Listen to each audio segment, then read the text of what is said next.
ஏழாய் எம்புட்டு நேரந்தே உக்காந்துக்கிட்டு இருக்கிற சோத்தை போட்டு வச்சு ஆறி ஆறி போச்சு. வாரியா என்னடா சொல்ற? என்னடா அம்மா கூப்பிட்டுட்டு இருக்கு, அமைதியா உட்காந்து இருக்க? வா மச்சான். உன்னே தான். அம்மா கூப்பிடுறது காதுல கேக்குதா இல்லையா? சாப்பிடறதுக்கு கூப்பிடுது பாரு. சாப்பிடவா?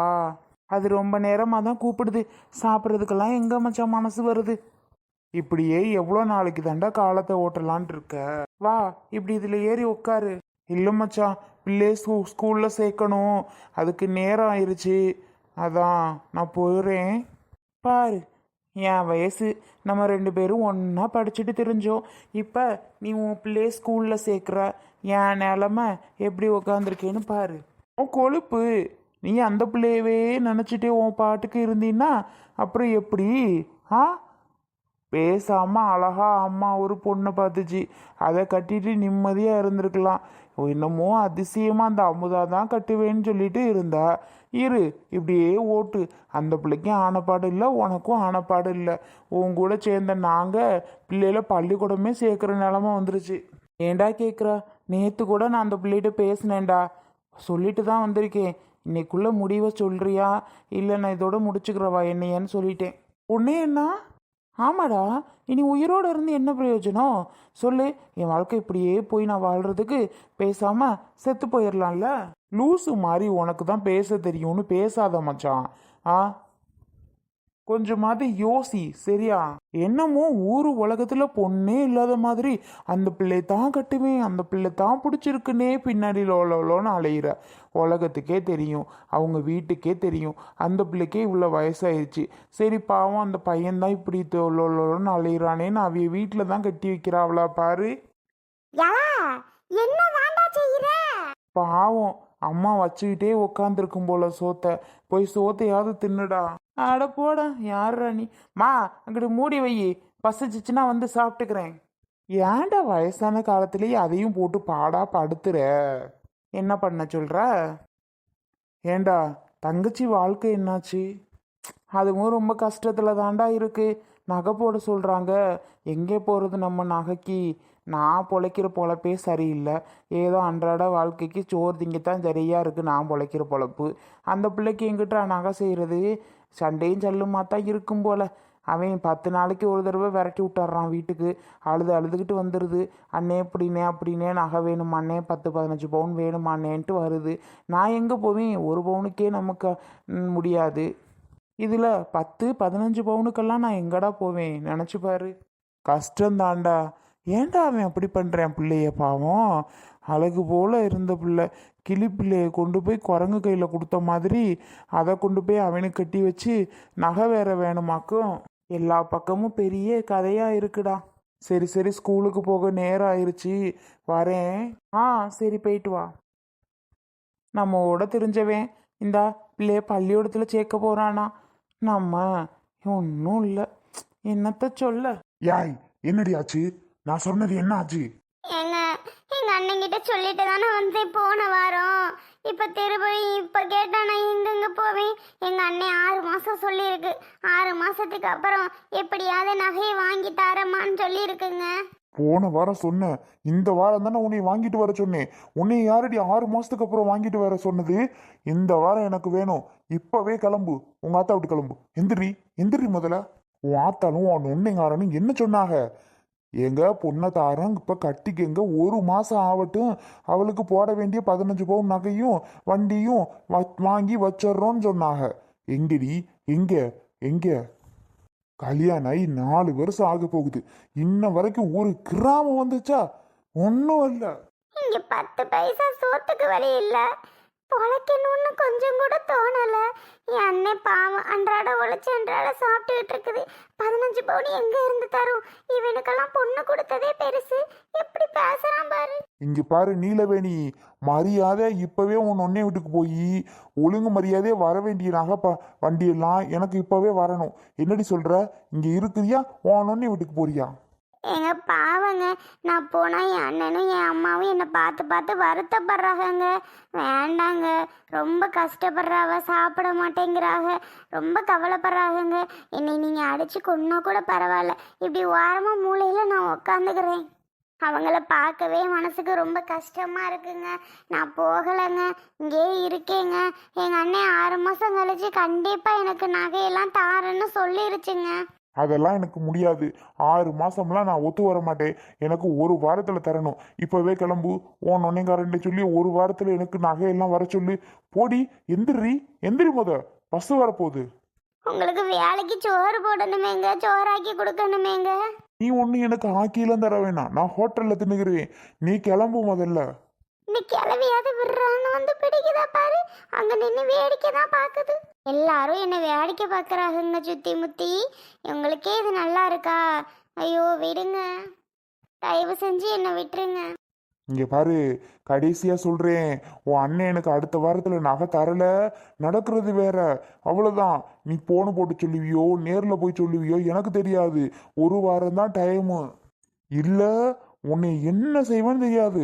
உன் அப்பா வீட்டிலேயே போய் கெடன்னு சொல்லி விரட்டி தள்ளிட்டு வந்துடுவேன் பாத்துக்க. நான் எங்கள் அண்ணன்கிட்ட எப்படியாவது சொல்கிறேங்க. சொல்ற.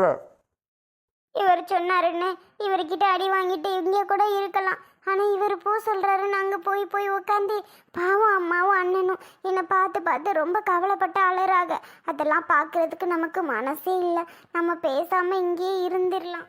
எந்திரிச்சு போய் சோத்த போடுவோம். இல்லைன்னா அதுக்கும் வந்து திரும்பியும் ஏதாவது வம்பு பண்ணுவார். ஐயோ பாவம் இந்த மனுஷன் தூங்கும்போது என்ன பாவமாக இருக்கு. ச்சே, இவரையா நம்ம இப்படியெல்லாம் போட்டு அடித்தோம். பார்க்கும்போது எவ்வளோ பாவமாக தெரிகிறாரு. இவர் இப்படிலாம் நம்ம அடிச்சிருக்கவே கூடாது. ஏங்க ஏங்க புஷ்பா, என்ன?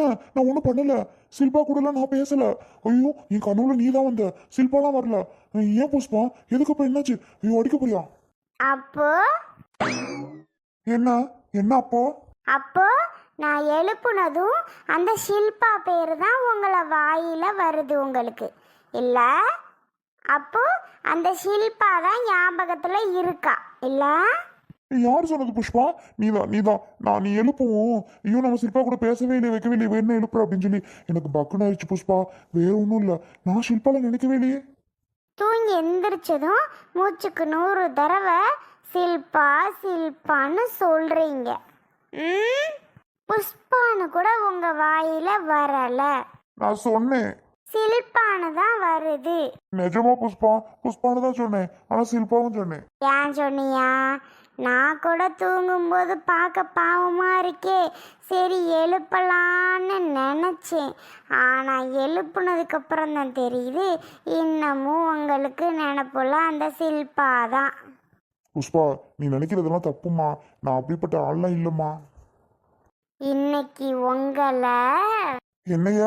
உங்களை சில்பாவை மறக்கடிக்கிற மாதிரி ஒன்று பண்ணுறேன் பாருங்க. என்ன மெமரி லாஸ் பண்ண போறியா?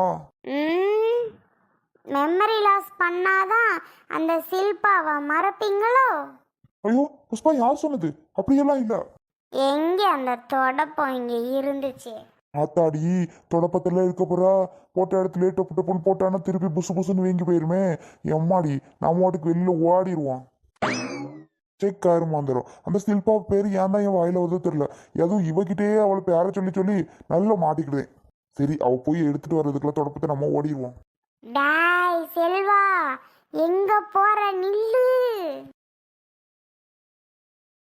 இங்க பாரு ரங்கராஜ். அட வா மச்சான். யாரை பார்த்து மச்சாங்கிற? உங்களை தான். என்னெல்லாம் பார்த்தா உனக்கு எப்படி தெரியுது? உன்கிட்ட நிறைய டைம் சொல்லியிருக்கேன், என்னை பார்த்து மச்சான் கூப்பிடாதன்ட்டு. திரும்ப எதுக்கு இங்க மச்சான் கூப்பிட்டு இருக்க? சரி, கூப்பிடாட்டியும் எனக்கு அப்படிதான் உங்களை கூப்பிடணும்னு தோணுது. இங்க பாரு, நான் சொல்றத முதல்ல தெளிவா கேளு. இனிமே என் தங்கச்சிய வாழ்க்கையே முடிச்சுட்ட. இனி அவளுக்கு யாரை பார்த்தாலும் உன்னைய தான் சொல்லிட்டு வேணான்ட்டு போறாங்க. என்னதான் பண்ணலான் இருக்க சொல்லு. என் தங்கச்சி லைஃபே போச்சு ஒரு நாள். என்ன மச்சான், என்னை பற்றி எதுவுமே சொல்ல மாட்டேங்கிறீங்க. நானும் தான் அமுதாவை நினச்சிட்டு என்னோட வாழ்க்கையும் போச்சு.